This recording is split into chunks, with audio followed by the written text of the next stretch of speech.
Hey guys, good morning. I just want to welcome you to the first live stream of this week. For this live stream, I'm going to be discussing muscle imbalances. Before I do that, I just want to again thank you guys for taking the time to watch these videos. I want to mention, as always, I want to provide you with enough value that I can so that you can get all the information that you need to sort of understand in depth what I know as a personal trainer and how I teach my clients. That's the most important thing, is to sort of show you what all I have to offer and some of the knowledge that I have in my toolbox.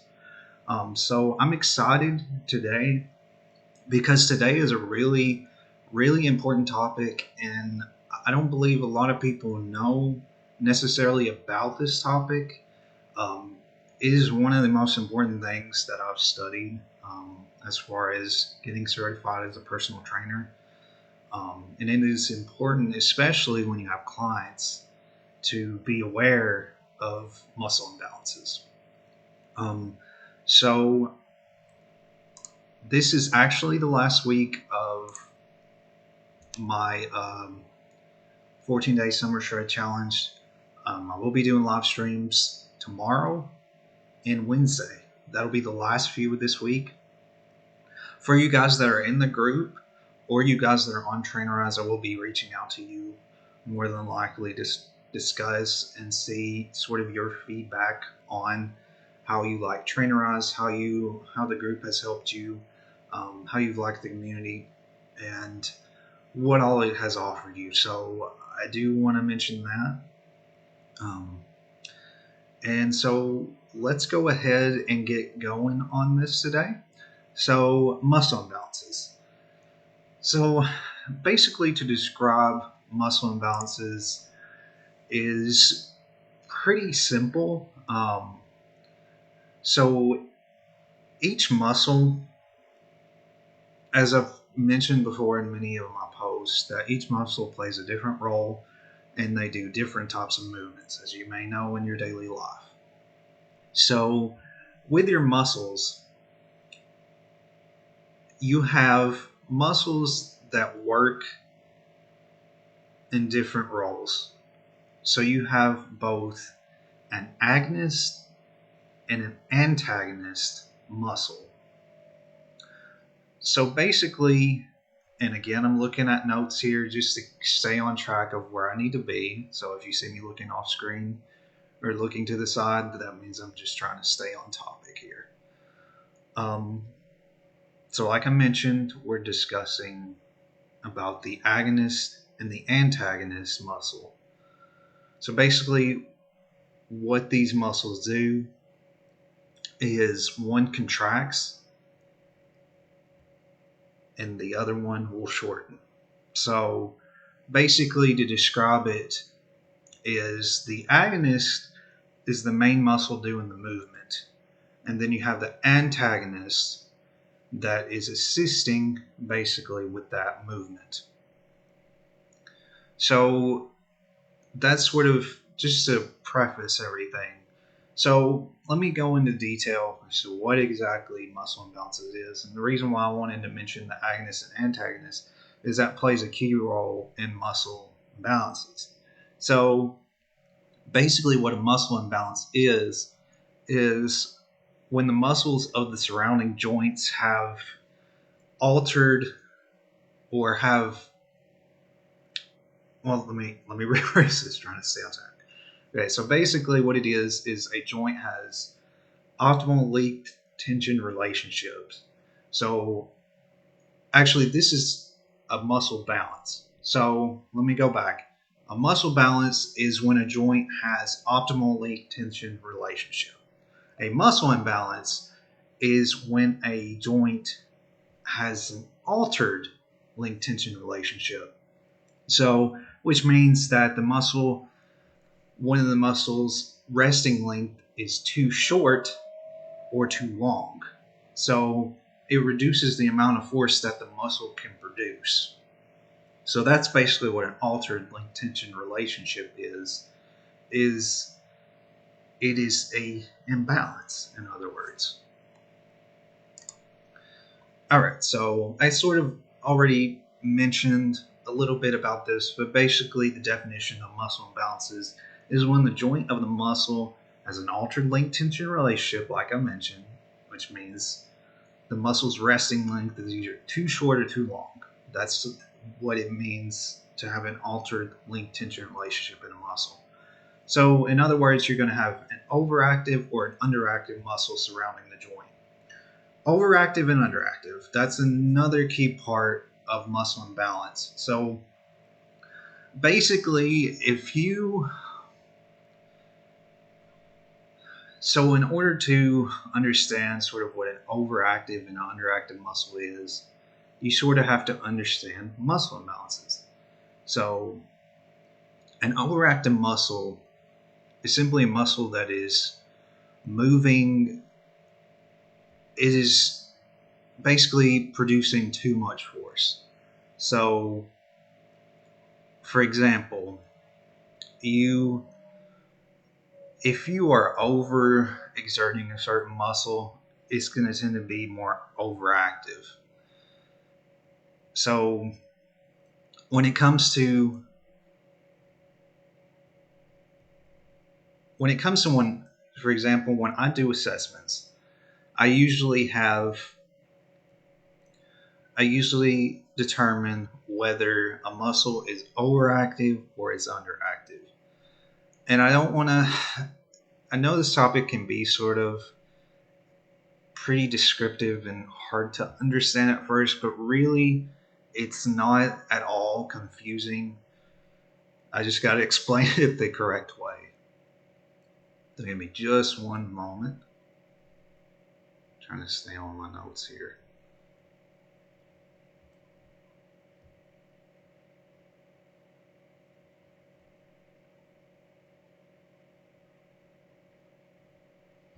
Okay, so when we're talking about an overactive muscle, we're basically saying, as I mentioned before, that that muscle is being pretty much overused. Now, you also have an underactive muscle, which is the muscle is underused, in other words. So what I want to go to, that kind of plays into what I'm going to talk about next, which is the role of posture. So posture plays a key role as it comes to muscle imbalances. This is another thing that I do through my assessments, is I basically so for example, one of the assessments that I do is the overhead squat assessment that I do with my clients. And when I do these assessments, I usually do them before I even go into creating an exercise program, because I'm basing my assessments off of off the posture of the individual that I'm training, the client that I'm training. So having proper posture is the key to preventing these muscle imbalances. And when you have awareness of your posture, you are less likely to have any distortions. So, we all really are not fully aware of our posture throughout the day. So, it's important that we become more aware of that. And, my job as a trainer is to, be able to fix those errors and to be able to correct them as best as I can possible. And what I want to go to next, I want to go back because I just mentioned about the assessments, because I kind of got ahead of myself there. So basically, when I'm doing postural assessments, it's just basically to see if A, the client has an overactive muscle, or B, the client has an underactive muscle. And the way that I know these is by looking at certain key checkpoints, which I'll go into detail, but I look into certain key checkpoints of the client. So these checkpoints are the feet, knees, hips, shoulders, and head. There's 5 kinetic training checkpoints that I check on. So I look at each part of the body, when they're doing a squat assessment, I look at each part of the body, the 5 kinetic chain checkpoints, to make sure that they are in the proper alignment, the proper position. So what I want to go on from this is to discuss postural distortions, because that plays into the assessments themselves. So postural distortions is basically, say I'm doing the assessment, I'm likely going to see one of these 3 things normally when I start a new client, and then maybe sometimes I may not see them at all. But that's just if a client has a really good posture. But more than likely, I'm going to see one of these distortions. So I want to go into detail into exactly what these distortions are. So there's an upper cross syndrome, lower cross syndrome, and a peace planius syndrome. So basically what an upper cross syndrome is it's the upper half of the body. So it's the upper part of your body. So basically the posture of the person is their head is jutting forward and their shoulders are moving forward as well. So they're kind of, if you're seeing them in a static posture, their body's sort of moving forward, their upper body.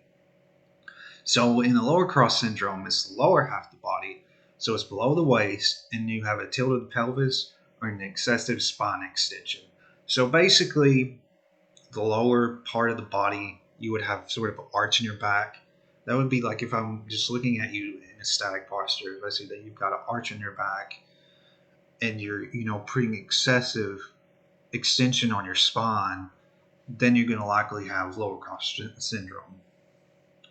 And to go to the next one, this is actually different. Upper cross and lower cross are kind of self-explanatory in what they are, but peace planius is actually your foot and ankle complex. So basically, in this sort of distortion, is you have knee valgus. So what valgus is you're internally rotating your feet. So you're rotating your feet.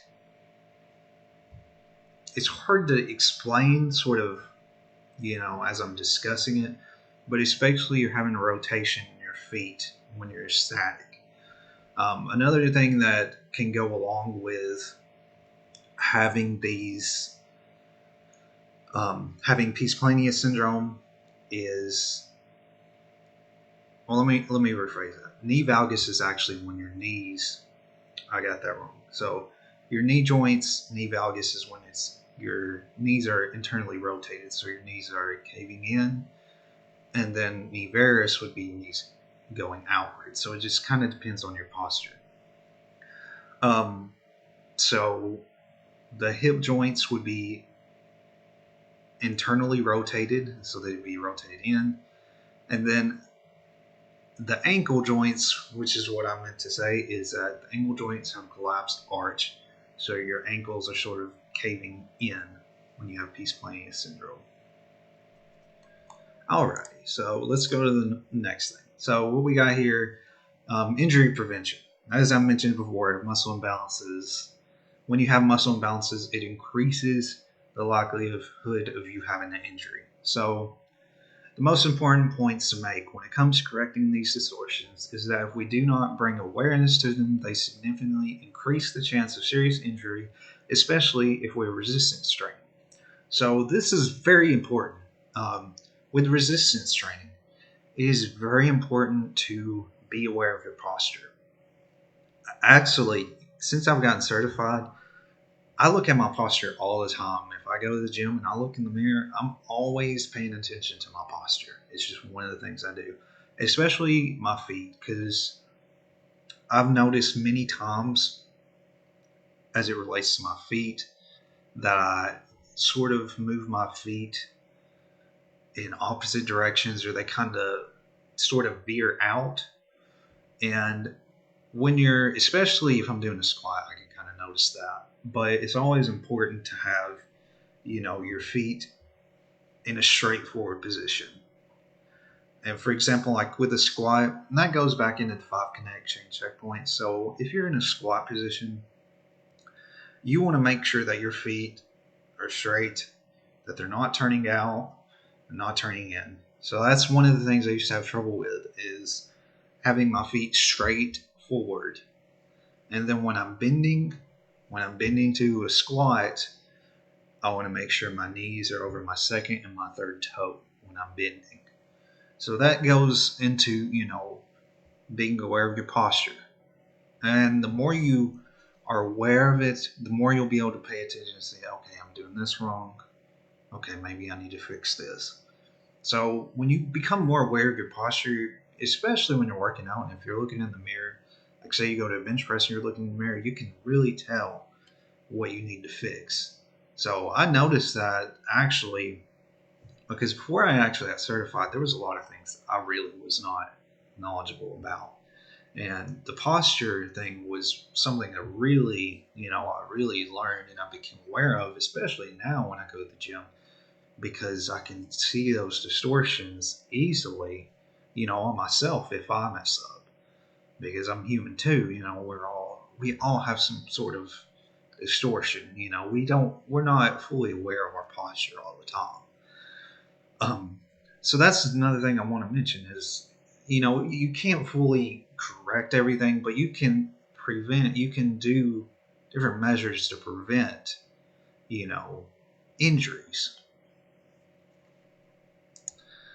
Alrighty, so as I mentioned before, is when you're exercising, you always want to be aware of your posture and your position of your 5 kinetic chain checkpoints. So I basically mentioned that the 5 kinetic chain checkpoints are your feet, hips. Oh wait, let me rephrase that. Head, shoulders, feet, hips, and knees. I didn't say that in the exact order, but it's your 5 kinetic chain checkpoints. So basically what these are is they're basically the key points to be aware of when it comes to your posture. These are the most important points to stay aware of. Give me just 1 second. I'll get back to my notes here.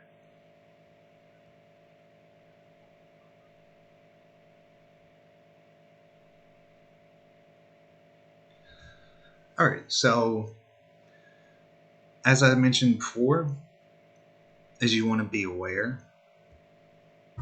Oh, I guess another way you could sort of describe is, I said, your feet, knees, hips, shoulders, and head. So, or you could say the LPH, which is the lumbopelvic hip complex, which that can be a little bit complicated to sort of remember that. But you're basically being aware of these separate points of your body.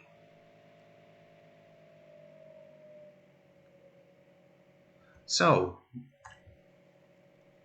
what I want to explain more about the 5 kinetic chain checkpoints is that not only are you supposed to be aware of your feet, knees, hips, shoulders, and head, but there are certain things that you need to be aware of when you're looking at your posture. So when you're, like I mentioned just a second ago, with your feet, you want to have your feet shoulder width apart and pointing straight ahead. It's one of the most important things. Your knees, you want to have them in line with your second and third toe, as I mentioned, like with a squat. Your hips, you want to have them in a level and neutral position, your shoulders in a level and neutral position, and your head in a level and neutral position. So you want to have your head, shoulders, and neck in a level position. And then you want to have your knees